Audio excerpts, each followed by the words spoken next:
I'm Kit Allowitz. Welcome to our very first leadership journey of 2020. Interestingly enough, 2020 also implies visual acuity. Pretty cool, huh? Might I also make the stretch that it also could refer to the visual clarity and the sharpness of our company vision, our vision of preeminence. I wonder in 2020 if we somehow might find our vision with greater clarity and share our vision with greater intensity as we continue our leadership journey to preeminence, both personally and professionally. It is my intention in this short video to mesh Brett Savage's ideas on emotional intelligence with Matt Chodkowski's idea on the same topic.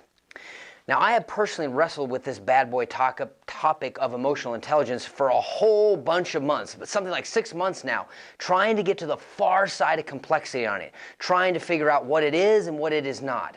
I have been trying to figure it out. Things like, can you actually learn emotional intelligence? Can you get better at it? Can we figure out where to go to get some emotional intelligence scales or tests or charts or assessments? And I'm still figuring it out.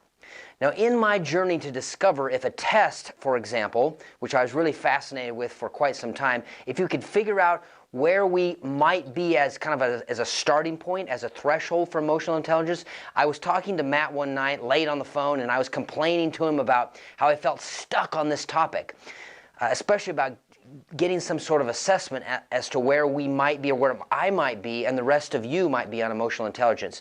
And he gently, softly interrupted me in his unique Yoda tone and said, "Kit, have you taken an IQ test?" And before I could answer, he said, "It's irrelevant if you have or have not, because not many of us have actually taken an IQ test to figure out what our number is. And then, what do you do with that number? How is it helpful? What does it tell you?" And then the next question to me was, once you get an IQ test, would you ever retake it to see if you got smarter? Probably not. Not likely. So what do you do with the data on an IQ test once you get your score was another question he asked me. Does this score mean that you are stuck in some sort of realm for that score and you can't go and move on and achieve and grow and learn and try to accomplish what you want to do? And so, is the value of an emotional intelligence test similar, was the question. Do we need a test, or do we need instead, in fact, to recognize that, one, there is emotional intelligence, and it should be our own personal mission to become aware of it and become less unconscious as to how we are with our awareness and become more aware on this topic. Because in the final analysis, with awareness comes choice. Does that sound right?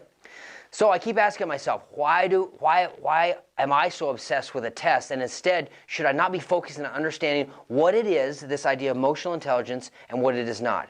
And so I had a small epiphany that night talking with Matt. Now, over the past few months, I've read piles of books, asked 50 plus people what they thought, and even picked Matt and Brett's brain, probably to the point where they said, "Can't go away."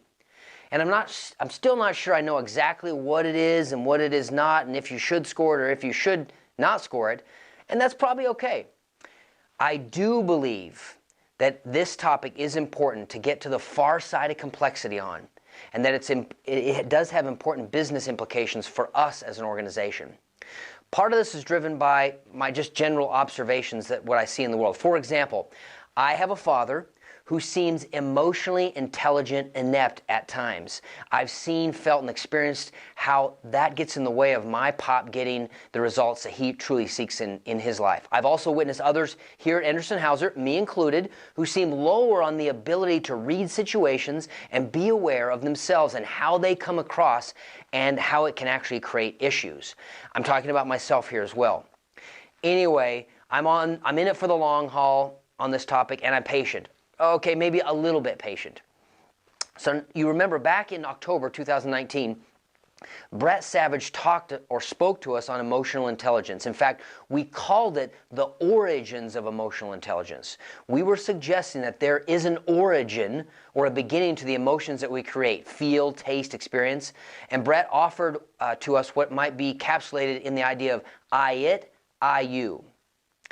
Today, Matt is going to open the box even wider for us in terms of emotional intelligence. In fact, we are intentionally calling this next piece on emotional intelligence emotional maturity, a leadership imperative. First, let me just say a little bit more about this idea of I, it, I, you. There seems to exist, as we learned in October, two worlds, or two frames of mind. The I, it world or mindset in which we interact with and see other people as innate objects or things in one way or another or fashion. Now, I personally fall victim to this thinking far more often than I want to be. And as a result, the I, it, I, you concept is very fascinating to me. You could also perhaps be so bold as to say, if I lose my cool, now I'm not saying get upset, that's different, but if I lose my cool with another person and choose to respond in a low or lower emotional intelligence fashion, this is a form of seeing a person as an I, it. Perhaps. You could even apply this if you come to the point where you have thoughts about losing your cool or with another person that aren't on the higher emotional intelligence scale. You could say you fall into victim to some sort of I, it scenario. Maybe not as complete as the full-blown I, it, but to a degree. Even a small degree typically produces a situation that is far less than optimal. The other realm that Brett talked about was I, you. This world or mindset in which you see and interact with someone and you see them as a sacred subject, a person, really just like yourself. Brett mentioned back in October the work of, he mentioned Martin Buber. Martin Buber was a philosopher, he was a Hebrew mystic, an author, and he was actually the one that coined this phraseology, I, it, I, you. Buber was and is, he was a very interesting person, as well as he was very much a realist who admitted that I, it wasn't necessarily evil, that I, it really occurs as part of being human. But he also was quick to say that I, you is the higher way, so to speak, a way to nurture and sustain human relationships. Interesting also about Buber, he was also known generally as a fairly difficult person who had his own struggles on a personal level and with relationships. So maybe, if nothing else, no one has everything figured out, right? Buber's work relates to leadership and maturity, which we're going to talk about today, a relationship based on mutual purpose, which requires a certain level of consciousness and really emotional maturity. I, it, I, you are two different modes of consciousness or ways of being that determine how an individual engages with others. Buber claims that we are constantly experiencing and engaging the world through or with one of these two modes. I'm hopeful that you will see that these modes of consciousness relate to the lead principle, specifically the lead principle today, I would like to talk to for a minute or two, of similar versus different. Now, this profound principle states that we are much more similar than different on any level, biological, neurological, physiological, psychological, emotional, genetic. Unfortunately, it seems like way too many of us still believe that we are more different than similar. And we even emphasize and perpetuate this myth. Now, I still personally very much struggle with this particular principle integrated into my own life and getting it really inculcated into my head.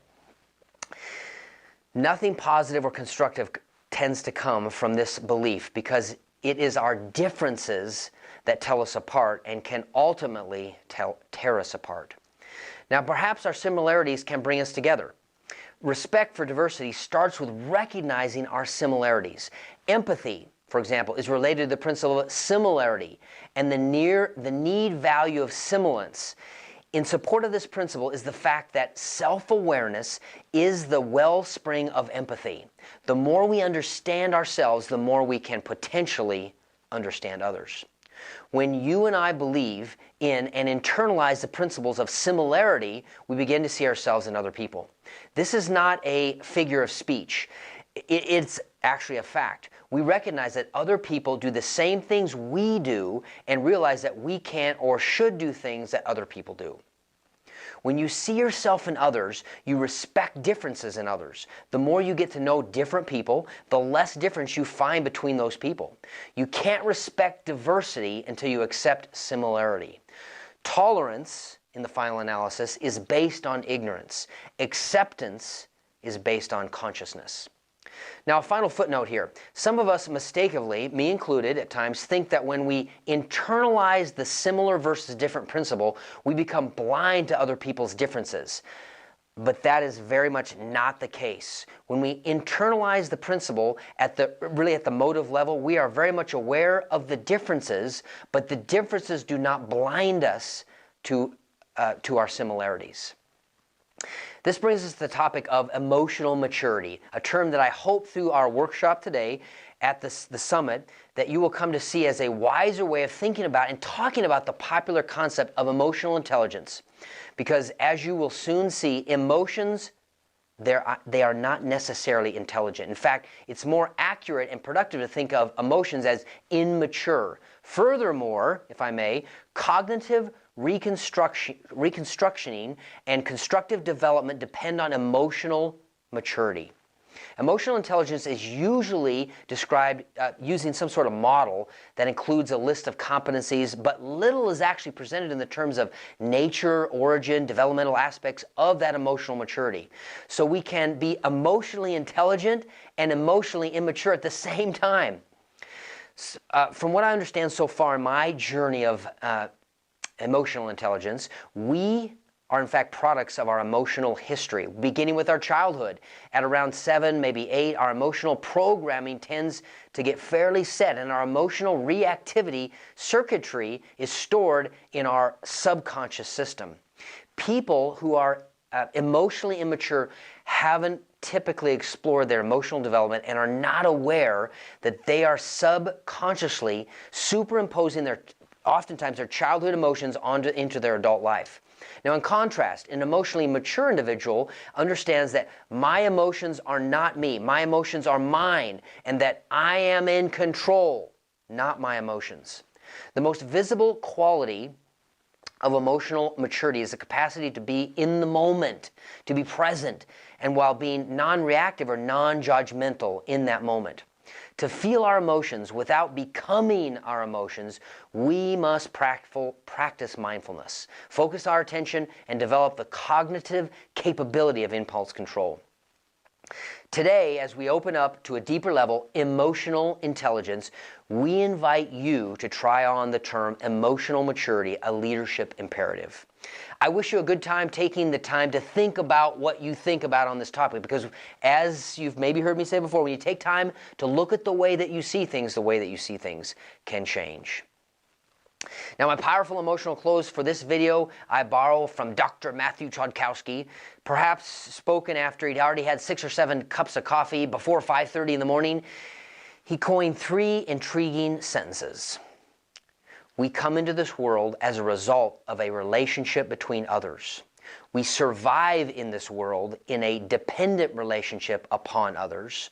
We thrive in this world in an interdependent relationship with others. See you next time.